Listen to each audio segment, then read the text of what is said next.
Well, thank you all for joining us. It's a great group. Wonderful to see so many students. I think one of the really rewarding things about the beginning of this semester is to see so many people in person. And it's great that you turned out because you're in for a real treat. It's really my great pleasure to introduce Vice President Timmermans, Executive Vice President Timmermans to SAIS. He's no stranger to SAIS, as we were talking about upstairs. He was kind enough to be with us during the darker days of the COVID pandemic when he did a wonderful event with SAIS Europe, which has been much appreciated by our colleagues there and was a great session. But I can't think of both a more timely opportunity to talk with him and a more distinguished individual to have to talk about the issues that we're going to talk about today. I'm sure many of you know much about his bio, and I'll just touch on some of the more prominent recent features, but he is Executive Vice President in the current EU Commission, but this is his second commission that he served, and it was Vice President previously under the Juncker Commission, where he had a broad portfolio, including, importantly, issues around the rule of law and institutions, in which he played a really remarkable and important voice in this feature of the EU, which is really one of its great hallmarks, which is its commitment to principle and to the rule of law, and both in broader issues like human rights, but also in the fields of economic regulation and the like.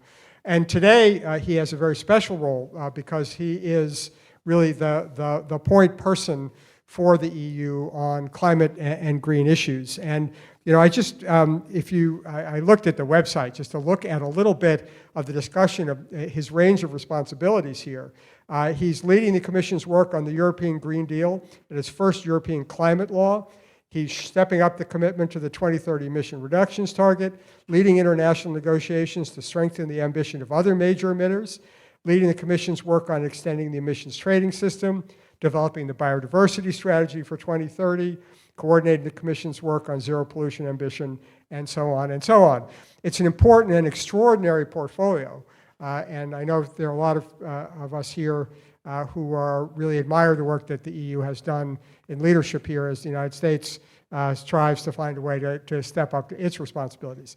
Before joining the Commission, he was Foreign Minister, which is, as we all know, a very distinguished and important role, and has been a member of Parliament as well. And so a really remarkable and distinguished career in European politics. And it takes on this role at a time where not only is Europe playing a critical role on the green transition, but obviously in terms of responding to the events in Ukraine and some of the broader geopolitical issues of our time. So while we're going to start with his role on dealing with the problems of climate and the environment, we will have a chance to talk a little bit about the broader issues. I'm going to leave plenty of time for him to get questions from the audience. So talk to us a little bit about the European strategy and both where you see Europe's own efforts now, and more broadly, how that relates to what your hopes are for the post-Glasgow environment and the possibilities of moving forward on this important agenda. Thank you very much for this very kind introduction, Dean Steinberg. And I have to say, it really is a pleasure to be here, and especially the Paul Nitze School. I have to tell you, my friend and colleague here, Tony Agatha, as a student when he was your age, he came here to interview Paul Nitze. So that's sort of the unbroken line in history with Johns Hopkins. You know, we are faced with challenges that I think can be described as unprecedented. I don't think humanity's ever been challenged with so many challenges at the same time that are all interlinked. Our place in the world is changing. Europe is going to be a decreasing force in terms of demography, in terms of economic position in relation to other places in the world. And frankly, the same is going to happen in the US, and we need to adapt to that. We're moving away, we have moved away from, first we had a deeply divided world. I was trained as a soldier in the Cold War. I knew exactly where the enemy was. We knew exactly how international relations were frozen into place.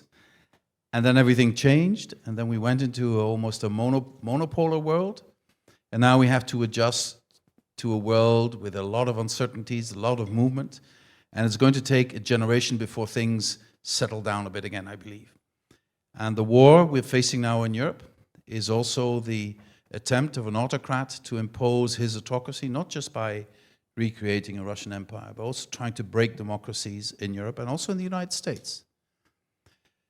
In that context, the climate crisis sometimes seems as something relatively unimportant. But everything we see happening in our security field is also linked to this climate crisis, which forces us to act right now. The bad news is the climate crisis is accelerating.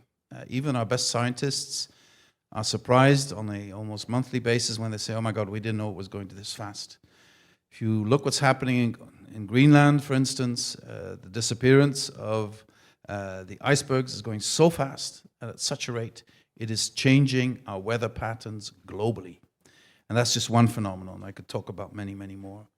So the time we have to respond to this is limited.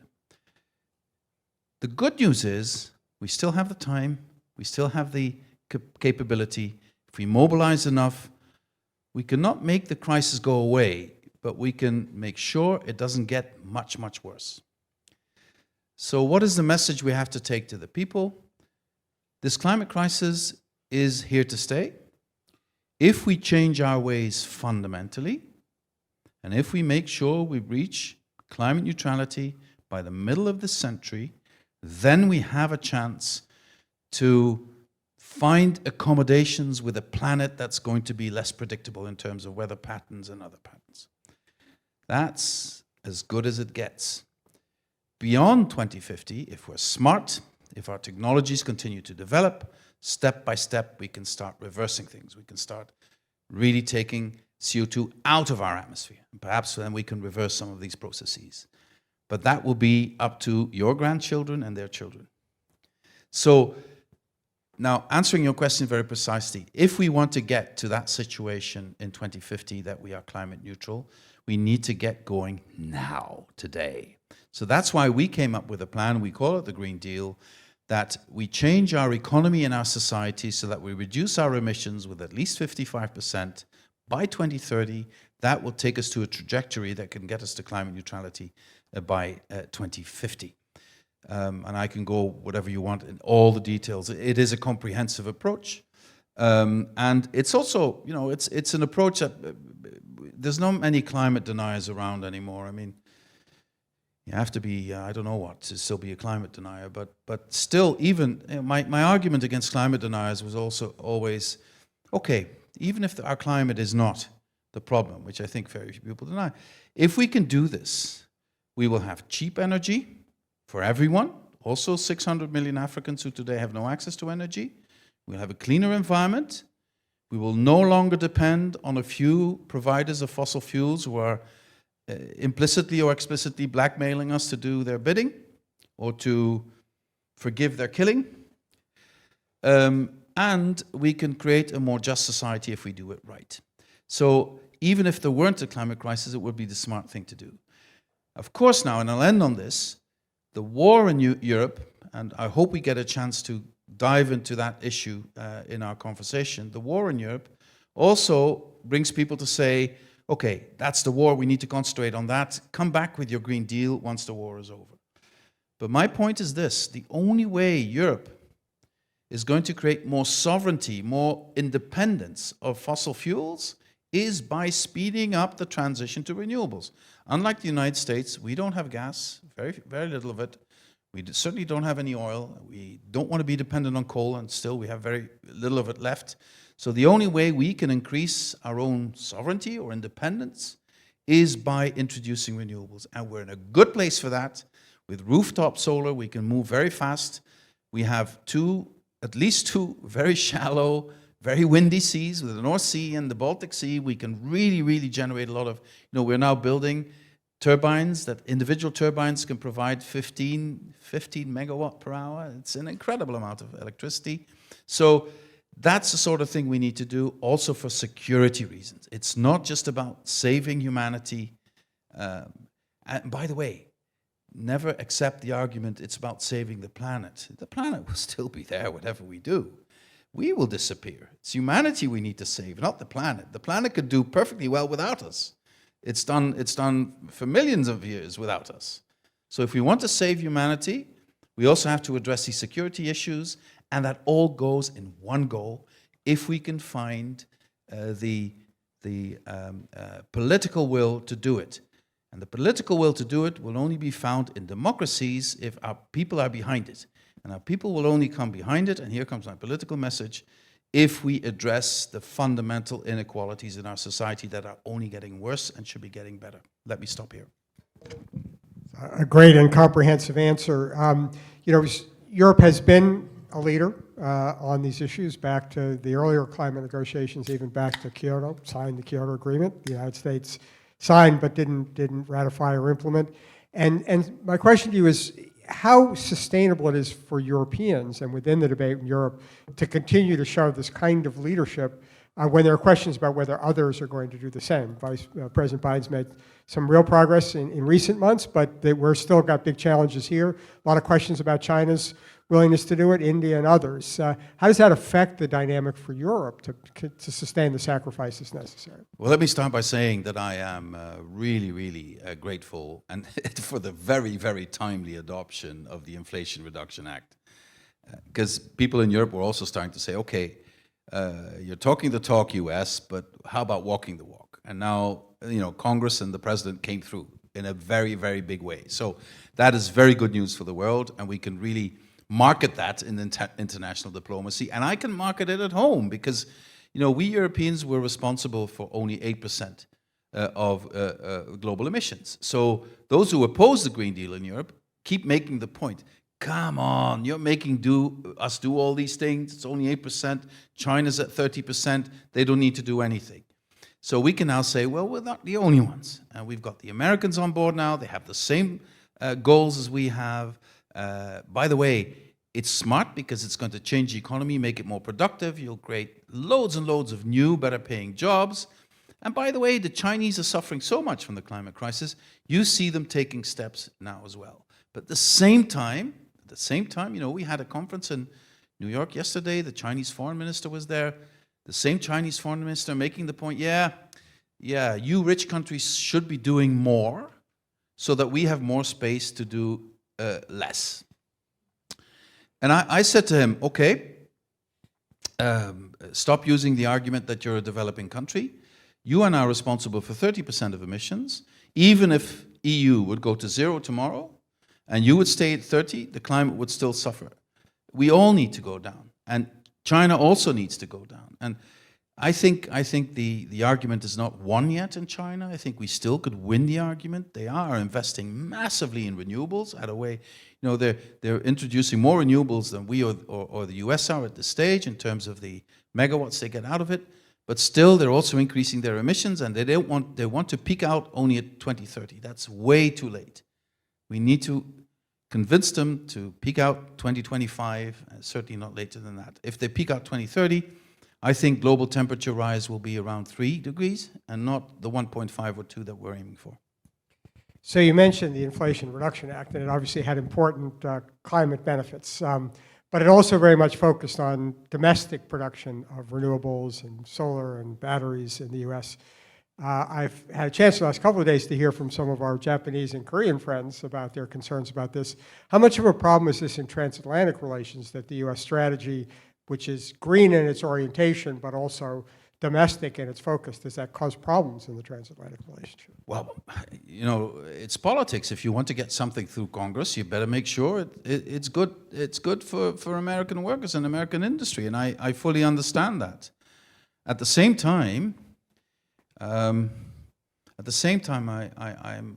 deeply convinced that we can only solve this problem if we think in terms of global supply chains. And global supply chains, in my view, means putting other continents in a position to also profit from the inventions we have here and the developments we have here. Very concretely, I want Africa not to come here or to Europe to buy green steel, but I want Africa to make their own green steel. I want Africa to make their own sustainable fertilizer. I want Africa to make their own sustainable chemical industry. That is in our collective interest. And I don't think the existing system of global trade agreements, the existing system of looking at trade accommodates for that enough. So there is an intrinsic risk that also between the US and the EU, we are at loggerheads about this and saying, wait a minute, you're saying you're doing this, but we also have a battery industry. Are we then not allowed to be part of this? So I think what we need now is to sit down, become very granular on all these issues with our American partners, and not let this be an issue of trade policy, because if you accept my argument that this transition is also deeply linked with our security, then we have to understand that the transatlantic link here is more important than transatlantic differences. And ours is the task to prove to American companies, American trade unions and others that this transatlantic bond, if it is open and not based on protectionism, is good for them. And I think that is what we should start doing now. And I'm confident we can achieve this. But there's always risks, because if it leads to a confrontation, then it could end up with a WTO, and some don't care about the WTO, others do. But in any case, the only ones who would love this to happen between the US and the EU are the Chinese, and we don't want to give them that gift. So you several times mentioned the link between the climate and environment issues and security issues, and we clearly see this in connection with the whole issue about how to respond to the problem of Russian gas and European dependence on Russian gas. A lot of speculation about how the unity of Europe is going to hold during the winter. First of all, how severe do you think it's going to be for Europe? And second, how much pressure is that going to put in terms of the European unity to continue this strong response? Well, first of all, when the war started, end of February this year, at that moment, 40% of our gas came from Russia. We are now, almost 7 months later, we're down to 9%. That's quite an achievement. That's quite an achievement to reduce it this fast. So we are able to reduce it, but it comes at a price. And the price is very, very expensive energy at this stage. So Putin has taken out of the global gas market 10% of the global gas market. A global gas market where demand was already stronger than the supply before the war because of the recovery after COVID. So we have a gap which is going to last between supply and demand in the gas market, which means, and this is an inevitable conclusion, we need to reduce our gas consumption. Any solution starts and ends with a serious reduction of our gas consumption. There are other solutions to come on top of that, but this is the core of the solution. We can do that.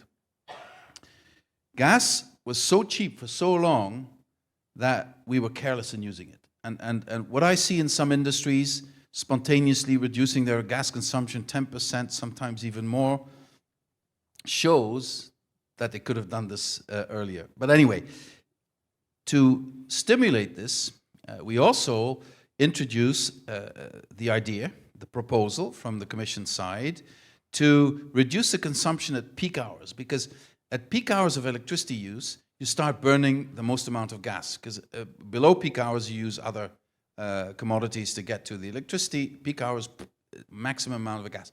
If you shave off 5% of the peak hours, you can reduce the gas consumption by 10%. So that's another measure. On top of that, and this I think is an issue of social justice, in some of our member states in Europe, people are now getting energy bills that are as high as the monthly income they have. So your energy bill is exactly as high as your monthly income. That's not sustainable, impossible. So member states will have to fix that.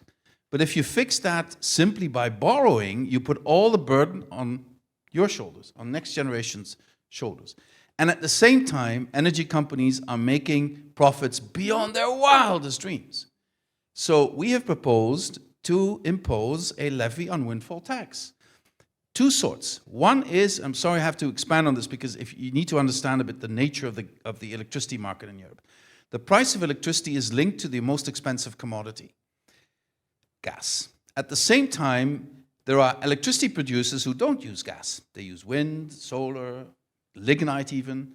And so their production costs are much, much lower than the ones who are using gas. So they are making incredible profits. Equally, in the oil and gas sector, big oil is also making profits beyond their wildest dreams. So our proposal is to do the following. We take the profits over the last 3 years, take the average of those profits, add 20% above the 120% of the average of the last 3 years. We propose to levy 33% minimum of that and redistribute that to small and medium-sized enterprises and households, so that the burden of facing this crisis does not only go on the shoulders of next generations, but also the ones who are making making billions exactly right now. And why should these billions only flow into the pockets of shareholders who already are really, really rich? I mean, I think speaking about a levy on windfall tax is necessary today. It's inevitable today, and only if you are driven by political ideology that says the market will solve everything, you would be, I think, not in favor of this. The energy market today is not a market because one of the most important players on this energy market has turned into a weapon in a war. So we should react to that, also in terms of political reaction. So I won't press you now on the politics within Europe on that one, but I do want to press you a little on the politics more broadly, which is there has, as we've all seen, a remarkable degree of unity in Europe, but there have been a couple of countries that have been less supportive, with stronger ties, and there's a lot of focus these days on Italy and what might be happening in Italy. How worried are you about the broader political trends in terms of the ability of the EU to stick together on this? I'm very, very worried about what's happening in our societies, where an increasing number of our fellow citizens feel that they have a bad deal, feel the inequalities, they're suffering the inequalities. They see that the top 10, 15% are living it out. They've become so rich over the last decades, and they feel left behind. It's like in the US, in Europe, people with sort of an average income can no longer afford the things that their parents with an average income thought were just normal for them. So there is a fundamental problem of perceived and real injustice in our societies. If we don't fix that, the extremes in political sense will carry the day. And these extremes in political sense have been supported financially, ideologically, through the media, by Putin over the last 20 years.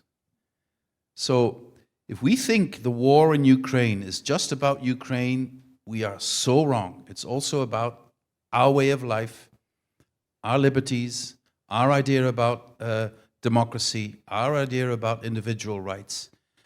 All these parties you were mentioning, the radical parties now doing well because of people's desperation. They have many things. They're all different because nationalists, they're all different. They cater their nationalism to the specific situation. But they go all after women's rights. They all go after, scapegoat gay people, all of them. They all project an image of a society going back to what they call Christian values, even if they have nothing to do with Christianity. And I think this is an important thing for those who, however you want to live should be up to you. And I believe in a society where a person says, this is my belief, this is my God, this is how I want to live. That's liberty. But if you say, this is my belief, this is my God, so that's how you should live, that's not liberty. And that's what they want to do. And that's what Putin wants to do. That's what we're fighting for, and we should never underestimate that. If we lose the plot on this, my daughters will be fighting for the same rights my grandmothers had to fight for, and that's what I don't want. It's a pretty powerful statement. Let me open it up to the audience. You all came here. You've been good enough to be with us, so I want to give you all an opportunity. So I'm sure we have mics, and I'll just start right here. If you could just hold on to get the mics. Do we have mics, or yes, no? No. All right, we don't. Never mind. Go ahead. Go for it. Please do. Yep. Everybody can hear me. Great. You said that I think one of the biggest climate imperatives is to reduce our gas consumption as much as we possibly can, and I couldn't agree more. And in that context, I wanted to ask you about the relatively recent EU taxonomy labeling nuclear and gas as green. Very controversial from different perspectives. I think there's a strong argument to be made that in the midst of a climate crisis,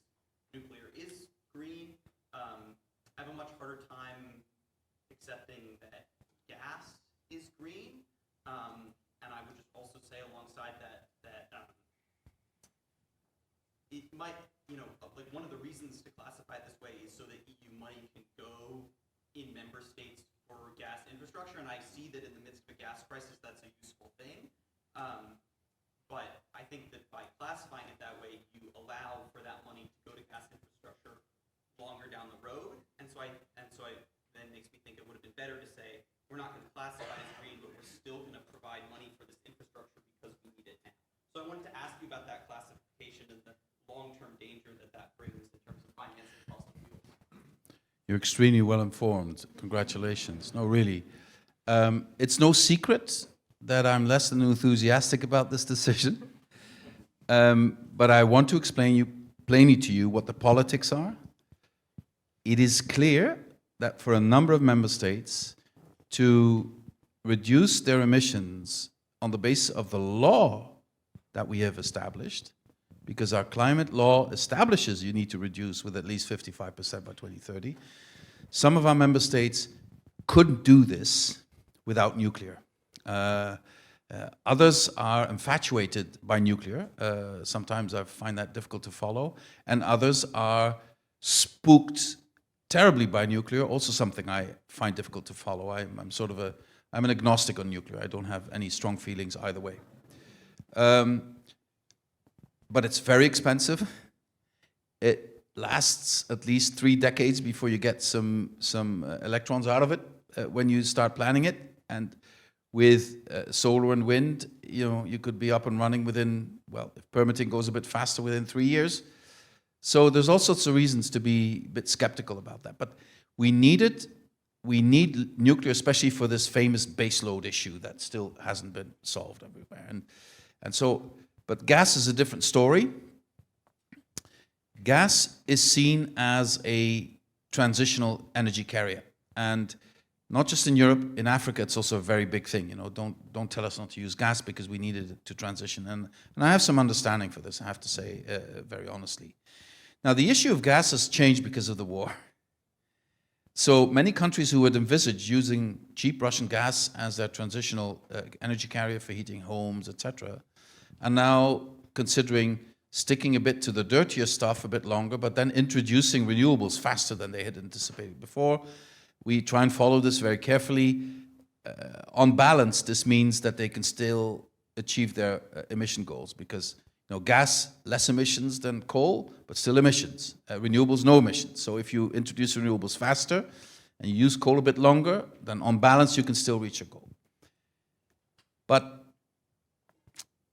we should also be clear about what taxonomy is. Taxonomy is not a tool to unleash EU subsidies. It's nothing to do that. It's just a tool to say to private investors, this is what we consider to be sustainable. And we were very clear about nuclear and gas. It's in the green taxonomy, but with an extra footnote saying transitional energy carriers, not sustainable. We're not saying they are green. That's what we're not saying that. And now I've given you the whole political explanation. It's a decision we took. As a member of the college, I have to defend that decision, but I've never made a secret of the fact that I would also have welcomed a decision that would be slightly different. Okay, next question. Go ahead. Yep.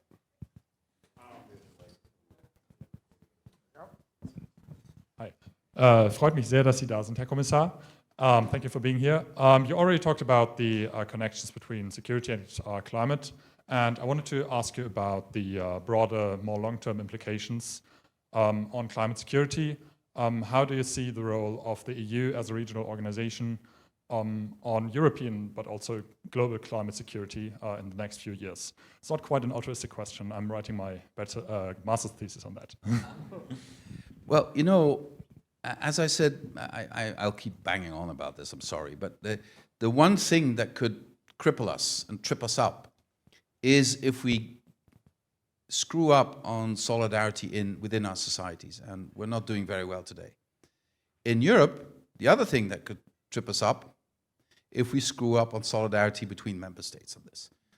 Not all member states are in the same position. Some of our member states have 75% of their electricity from renewables, others are at 5%. Some member states are completely independent of Russian gas. For others, Russian gas was 90% of their energy supplies. So what we need to prove to our citizens, as we did in the pandemic, is that if we stick together and if we organize solidarity within our member states and between our member states, we will get through this. If we become divided, then some of our member states will really, really suffer.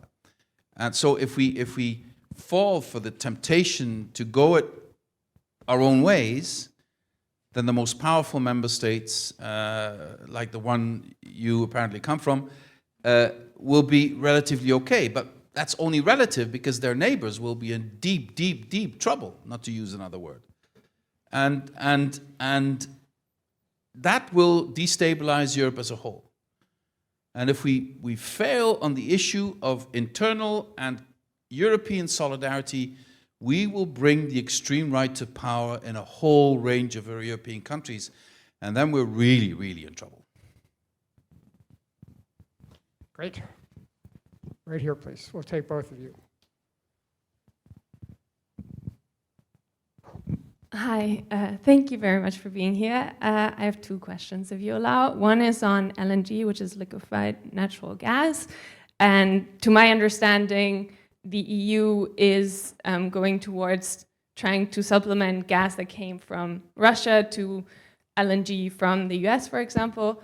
And I was wondering if it wouldn't be better to go full force on renewables and put all that energy that now goes into LNG towards renewable energy. And then the second question, completely different, but, well, maybe not completely, but what are your expectations for COP27 in Egypt? On your first question, obviously you're right. If we could just, switch to renewables overnight, we would not try and find LNG all over the world.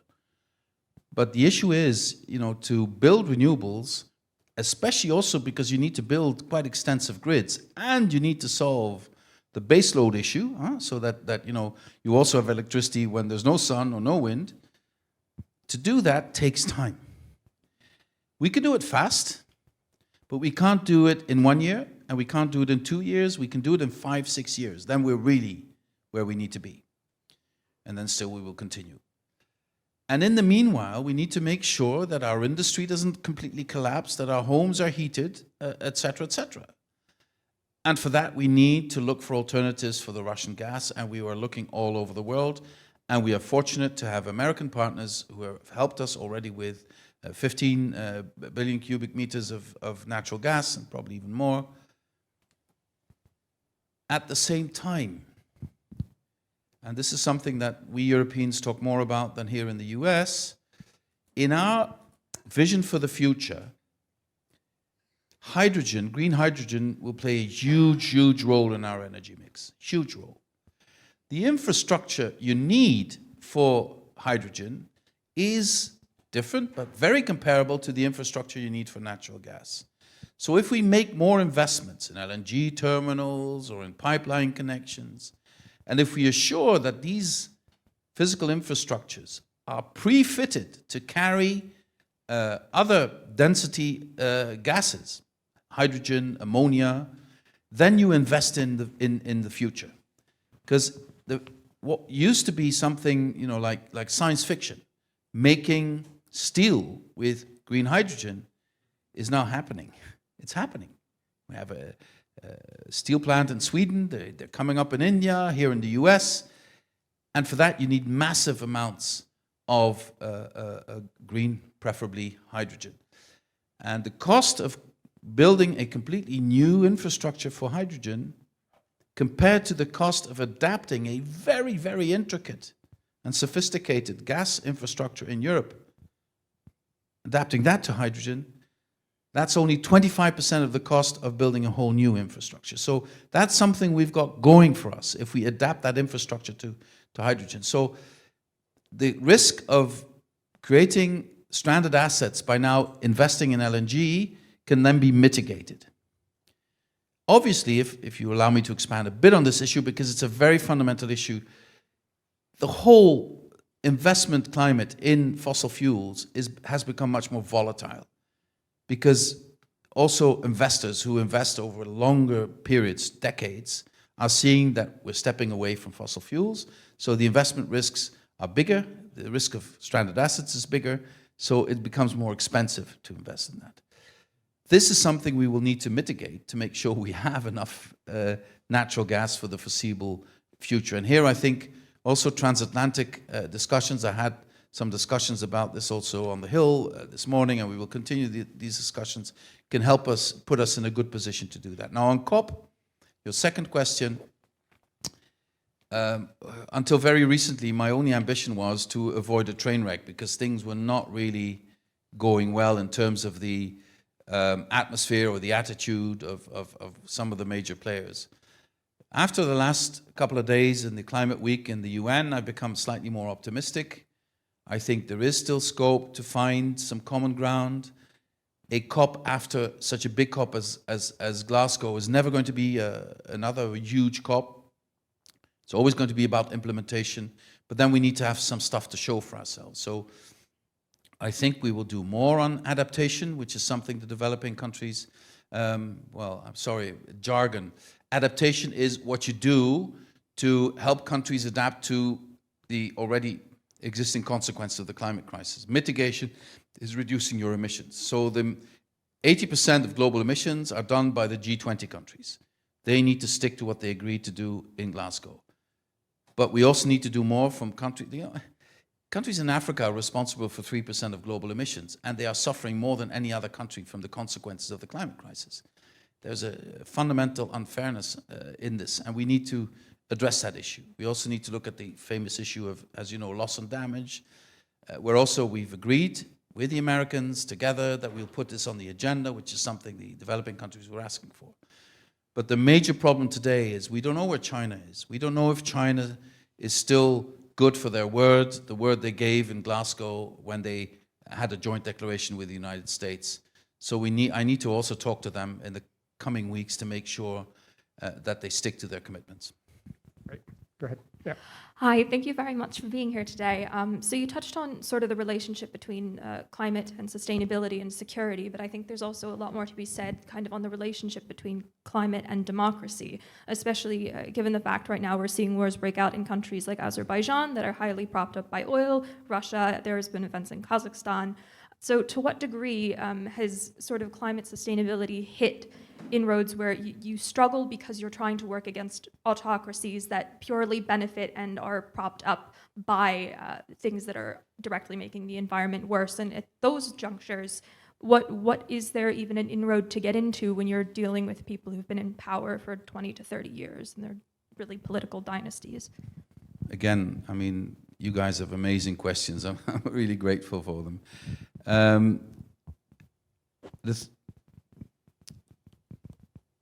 I believe that the present turmoil, which is a fundamental change of all relationships in the world over, we are in the deepest industrial revolution humanity's ever known, and we don't see it very often because we like to study the industrial first and the second and the third industrial revolutions, and I'm sure people who were in those revolutions didn't understand they were in a revolution, but we're in one now. And the nature of an industrial revolution is that everything is challenged. Every single institution is challenged. And any institution that is not capable to answer to that challenge will be obsolete, will disappear, will be destroyed, including democracy. So if we are unable to adapt to the new realities will create their own realities. And that might not be democratic realities, that might not be human rights-based realities, etc. In times of deep turmoil, autocrats always have it easier than democrats because autocrats don't have to listen to their people. And democrats have to convince their people. People very often are very insecure, and insecurity leads to paralysis. So the challenge we face, and I can't say this enough, is fundamental for our way of life. And then you become very specific. How about dealing with these autocrats? Well, as a European, I can only say one thing. unlike the Americans, we don't have our own resources in fossil fuels. So the last thing we need to do is to repeat the situation that we become dependent on single providers of fossil fuels. I hope we finally learned our lesson. So when we make deals with other countries for fossil fuel contracts, we need to do it in such a way that we spread our risks, and that if one country tries to misbehave in our direction, we say, okay, keep your gas, we'll look elsewhere. That's the only way forward. And now specifically, you mentioned Azerbaijan, Armenia, Kazakhstan. This is, I don't know if I can, if Lord of the Rings is beyond you, you're too young for it, I don't know, but this is a situation of the eye of Sauron being on Ukraine and not on Kazakhstan, not on, and so the Azeris who've been frustrated, because as a young diplomat in the early 90s, I was there when they first had a war over Nagorno-Karabakh, which was also caused by the fact that the Sauron from those days, Gorbachev's Sauron, was also looking elsewhere. He was looking north.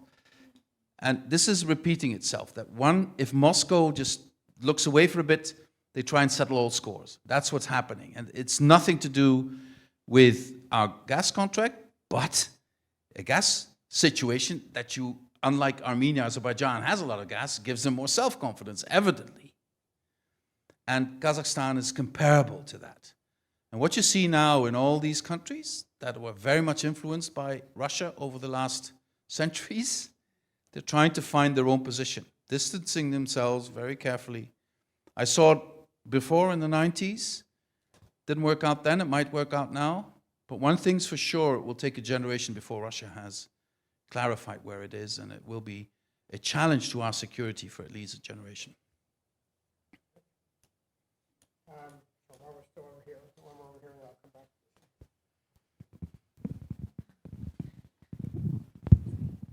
Hi, thank you so much for coming.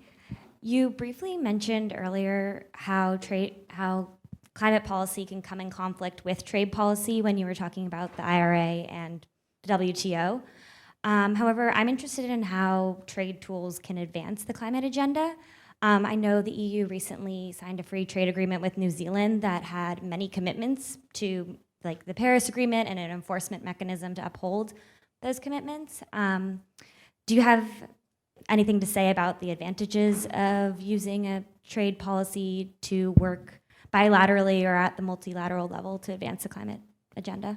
Why are these guys all so well informed? We have excellent students. You guys are really amazing, really. Our trade policy needs to change. We need to make sure we trade and fight deforestation, not promote deforestation. Not just because it's the right thing to do, it's also what our citizens want us to do. People don't want to be responsible for deforestation anymore. And they don't want to buy products that contribute to deforestation. So we need to make trade deals with countries and saying, you know, if you stop deforestation, we can have a trade deal. If you don't stop deforestation, sorry, we can't. It's very difficult to do, and I'm just mentioning one, because it's not just about deforestation, it's about protecting biodiversity. It's about protecting social minimum norms. You know, if our garments, the garments we buy, are created by 8 to 10-year-old children in sweatshops where they run the risk of dying, then we should be buying those garments, and we should be importing those garments. So we are taking trade relations, and we've just presented a proposal on that. We're taking it to the next level in terms of values. And the easy thing is, for instance, you know, we will no longer import any palm oil. If we do that just like that, we create social havoc in those countries that depend on the export of palm oil. But if we say to these countries, step by step, we will create, together with you, sustainable palm oil production, then you have a deal. I'm talking specifically about Indonesia, Malaysia. They're willing to go down that road, but they can't do that overnight, and we have to allow for them to make these changes. But if we were to listen only to our citizens that would say, we don't want any more palm oil, then we create another problem. And if we have trade policies that help those countries move into more sustainable production, move into a production also in the textile industry where we don't create environmental havoc nor social havoc, and we all have a responsibility in this. $5 T-shirts. Difficult to say whether that's sustainable, and consumers need to be informed about that. I have to be able to say to consumers, we can guarantee through our trade policy that we don't contribute to social degradation in Bangladesh or in India or in other places. So I think that's where we need to take our trade policy. It's very controversial. We get very strong negative reactions, but my argument with our trading partners is we do it like this or we'll have no trade policies because our population no longer stands for it. Great. Okay. Back over here. Go ahead.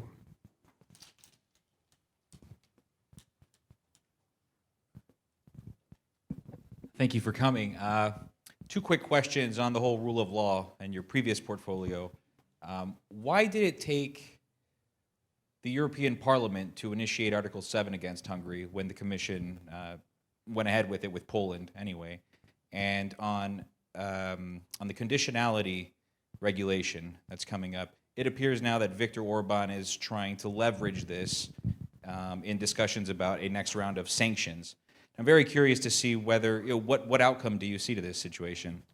On your first question, at the time I made the judgment call that in the relationship with Hungary, it's better to go measure for measure because every time I took them to court, they lost and they changed their policy. So Orban is very vocal on stuff until he loses, then he becomes very quiet, but he does accept the judgment of the Court of Justice. The difference with Poland is they no longer accepted the judgments of the Court of Justice. Then you're in a different territory. But the European Parliament had another vision. I will let you and others judge whether their approach is more effective than my approach. We'll see. Time will tell. So that's why I decided to go measure after measure, going after their education laws, their press laws, their judiciary reform laws, and all of that, their NGO laws, the way they treated minorities, specifically very targeted legal steps. And I won every single court case. And in the case of Hungary, a court case won, they implemented very quietly so that it didn't look like a defeat for them. But this was not about me scoring points against Viktor Orban. This was about me trying to improve the situation for the LGBTIQ community or for the press or for the judiciary in Hungary. So that's on that question. On the issue right now is that we've introduced a rule of law mechanism, which is new, which will allow us to look broadly at the situation in the country and then combine that with sanctions, if necessary, on the basis of corruption. And that's what we're doing now with Hungary. I read somewhere today that he's initiating a referendum. National consultation. National consultation. I said to him once, years ago, when he had another national consultation with, you have questions, then you have leading questions, and then you have Orban questions. I said to him, if I were to go to my own country, and I would say, let's have a national consultation with the Dutch people, and put the following question to them. Should we give this money to Viktor Orban, or should we spend it on healthcare and education in the Netherlands? What do you think the outcome would be of that consultation? So if you think democracy is about leading people into this form of hatred against others, then you make living together in a diverse EU impossible. I will take the argument to the Dutch public until the day I stop with politics and saying it's in our collective interest that we help countries in Central and Eastern Europe reach our level of economic development. It makes us all stronger. But if you then start using arguments like Orban does, you undermine that consensus, and sooner or later there will be a reaction to that. He's also said recently in a closed session, by 2030, we will be net contributors to the EU, so perhaps it would be good to then step out of it. Why should we should reconsider, is what he said, to be frank to his comments. I think he underestimates his people. Of course, he cornered the media. He's Putin's best pupil. So he knows if you corner the media, the narrative, your narrative becomes a national narrative. But still, as a young man, my father served in Hungary. I lived in that country when it was still under the Soviet regime. The only thing they wanted is to be like us in free Europe. They wanted to be part of the community of free European nations. And I don't think Orban can take them out of the EU, because I still believe for Hungarians, being part of the EU is not just about the structural funds. It's about the values they share. It's about what they can get by traveling freely in Europe, by engaging with other young Europeans, etc., etc. And I strongly believe this is the winning argument. But we have to stand up to people who try and undermine our cohesion. And what he's doing in terms of his relationship with Russia, I think, is quite sickening. Did you have somebody here? Yeah, go ahead. The mic's right next to you. Thank you. So I had a question about essentially electrification and green hydrogen and working with partners. To contextualize a little bit, as I'm sure you know, with this summer, with the heat waves, the droughts, a lot of green technologies such as nuclear, wind patterns changing affected a lot of renewable electricity production in Europe. And also on a related note, there's the subsea cable mega project that the UK is conducting with Morocco. So bringing these two together, I was wondering, so when in the future, as weather patterns fluctuate and production within the EU might not be able to fulfill demand for electricity, how could the EU work with partners such as in Africa with a very high renewable electricity potential, such as with like those kind of undersea cables, or such as is the case with the Azerbaijan renewed MOU for incentives for green hydrogen? What other kinds of mechanisms could the EU employ in order to have these interconnections with partners so that both the green transition can be accelerated in Europe, but also to bring along these developing countries with it in this process? Thank you. Well, you've answered your own question, haven't you? But to elaborate a bit on this, because I think this is one of the most exciting opportunities we have. You know, if you're a European, you should understand that your destiny is intimately linked to the destiny of Africa. If we forget that and we neglect the need for development in Africa, then we will do so at our own peril. So if you don't feel morally connected to the development of the African people, then do it out of self-interest. Because if we don't look after them, you know, I was talking to the president of Senegal, Macky Sall, only 2 weeks ago. He was in Rotterdam. And he told me, and I've been thinking about that since then, the average age in my country is 19. 19. All my young people want an education. All of them want a job. All of them want to look after their families. And if they can't do that in Africa, they will come and look for it in Europe. I mean, it's a very, very sordid argument, but it's not untrue. And so that's why the last days I've been making the argument here in Washington, in New York, and to the wider world. If we're really serious about creating enough sustainable energy for Europe, we need to make sure that Africa can industrialize in a sustainable way. If we, you know, it's relatively uncomplicated to bring electricity to Africa through solar power and wind. It will bring electricity to every single village. 600 million Africans today have no access to energy. I was told, I haven't verified it yet, but I was told earlier this week in New York that the total emissions of Africa this year are as high as industrialized Europe and Africa. Why? Because of the energy shortages. People are cutting down forests and cooking on wood, etc., etc. Apart from the fact that this is contributing massively to CO2 emissions, we all know that this is a very, very unhealthy situation for women, mostly cooking, and women who very often carry their small babies on their backs when they're cooking. And for the whole family, this is a very unhealthy situation. Just imagine these women would have access to electricity or other forms of energy. It would change their lives, and it's not that difficult. And also, I repeat, if we're serious about a global development to a circular economy, We don't want to be in a position, okay, Africa, buy our green steel. No, we want to be in a position, Africa, we will invest so that you can make your own green steel, your own batteries. You have all the resources. Why don't you build, a battery factory on top of the mines where you get the lithium or the other resources?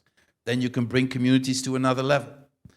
And Africa, through solar and wind, can produce so much electricity, way beyond what they would need for their own development, that they can store that excess electricity in hydrogen and ammonia. I think, I've predicted things before, and sometimes I'm right, sometimes I'm wrong, but my prediction is that within a generation, global shipping will have shifted to ammonia as the main bunker fuel for shipping. And that ammonia, to a large extent, could come from Africa. And since Africa very often is on many shipping routes, it suits them fine. I know some projects, for instance, in Namibia, where they will be part of that global new, shipping routes. So Europe will need massive, massive amounts of hydrogen, way beyond what we can produce ourselves. Also because I believe Europe will need the electricity we produce through renewables as electricity. We don't have room to use it as. So it will have to come from other places. But if you see what's happening in North Africa, if you see what could potentially be happening in the Sahara and in other places, if you see what's happening in the Gulf, I'm optimistic about this and enthusiastic about this. This is a solution because it would also take away fuel as a blackmail method by regimes who think they can get away literally with murder simply because we need their oil. So our time is almost up. I apologize for those who hadn't had a chance to ask a question, but I'm going to finish with one. We've been talking a lot about the green revolution in your current portfolio. I want to harken back to your previous portfolio and a different kind of green revolution. As we watch the events in Iran today, and we see the Iranian people once again responding to the oppression of the regime and really brutal tactics, it does remind us of a previous green revolution. And my question is, how is Europe thinking about this in terms of the responsibility to respond to this kind of serious both outcry, demand for human rights, and a regime which has a long track record of not doing? What can we be doing? I'm glad you end on an easy question. So you can see I'm quite ancient. So when I was a teenager, my father served in Iran, which was on the verge of getting into revolution. So I have some memories of that country, on the brink. And sometimes I see other countries in the world where I think, oh my God, that is reminiscent of what happened then. And then look at what happened in this. This was an incredible, vibrant country. But because of Western oil interests, we imposed a dictator on them. That dictator thought he could impose values that the elites liked, but that were hated by the large part of the population, which put the mullah in a position to propose theocracy as an alternative. That is what happened to Iran. Now, how do you undo that? That's not easy, but it's been a couple of years, but I was in Iran, I don't know exactly how many years ago, but I was in Tehran and I sort of took leave of the delegation and went for a walk myself and talked to a lot of young people, and that made me optimistic. I think we see a generational change in Iran of people who are no longer willing to accept this regime as a natural phenomenon in their country. How do we support them? I think we should be seriously talking about the conditions under which we could reach a nuclear deal with Iran. The conditions are far from being met today, but we need to keep talking to them. We need to keep talking to them in a way, if we're smart, that does not legitimize and strengthen the regime, but that helps the development of some of the societal positive developments. And they are also in business.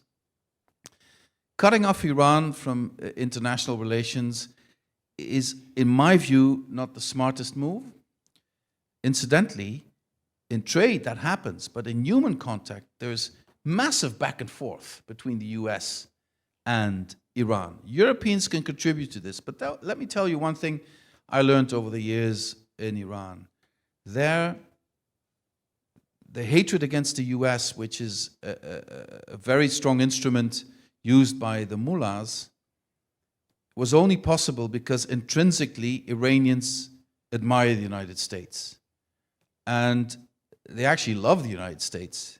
Whenever you talk to them privately, their big fascination is the United States. They travel to the US all the time. So we should use that together. You know, we as Europeans do not have that influence, but together we can help that part of the society feel more confident in their protest against the mullahs. And somehow we need to find the right channels to say to them, okay, this is going to be a difficult period for you, but if you liberate yourselves of these people, we will be immediately on your side. You have huge assets in energy, in the energy field and other fields that could be extremely useful to the rest of the world. We will immediately bring in the companies that can be on your side under your conditions, and that will lead to a fast human development of Iran. You know, it's a message you need to be careful in the way you communicate it, but that's, I think, an intrinsic message that those people who are looking to change things in Iran can take to heart. I might be wrong, but my impression is that the protests going on in the streets now are not just young people protesting against this brutal murder of an innocent woman. There's a deeper phenomenon going on. And if that's going on, the powers that be in Iran, beyond the mullahs, in the economic field, are also looking at change. And we should be helping them stimulate that to the extent of the possible. Great. Well, thank you. As you can tell, we've been treated to an extraordinary afternoon here, and it's great to have the opportunity to talk about these issues, and especially with a fabulous group of our students who obviously have thought a lot about these things as well. So please join me in thanking the Executive Vice President for joining us.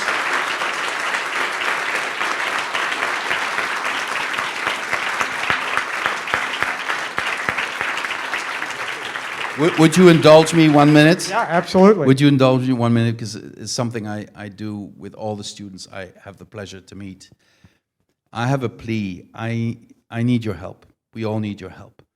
We live in a society where, because of social media and other reasons, we have become very, very comfortable in being with people who are like us, who think like us, who share our values. And I worry profoundly, especially with young generations. We all, you know, in Europe, oh, the young people, they want us to fight against climate change, young people this, young people that.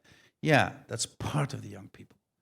But there's also part of our young people who are increasingly desperate, who increasingly reject our society, who are tempted by extremist ideologies. It's no longer just young Muslims, it's also young people who call themselves Christians or other denominations. The only method we have as Democrats, I'm not saying Democrats in a party political sense, but as people who believe in democracy, is building bridges through dialogue. My plea to you is, don't cut off dialogue, even if the other person's opinions disgust you, you disagree with them. Disagreeing well is an essential element in democracy. And my plea with you is, don't slam the door on people that you find, in terms of their visions, in terms of their ideas, repulsive, or you reject their views. Talk to them. The only way forward is if we can get society to come together. And it's give and take. You will not get 100% of what you want. They will not get 100% of what they want.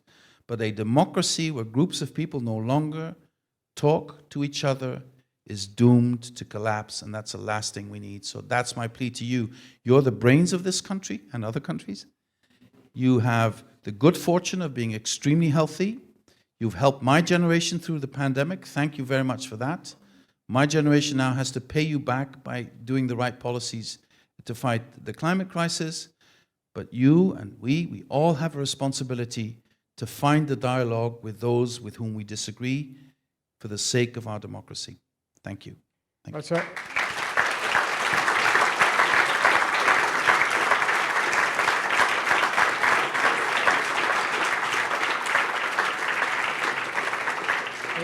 It's a powerful message, especially in a university where, you know, our commitment to the free exchange and open exchange of ideas is so fundamental to what we do. So thank you again.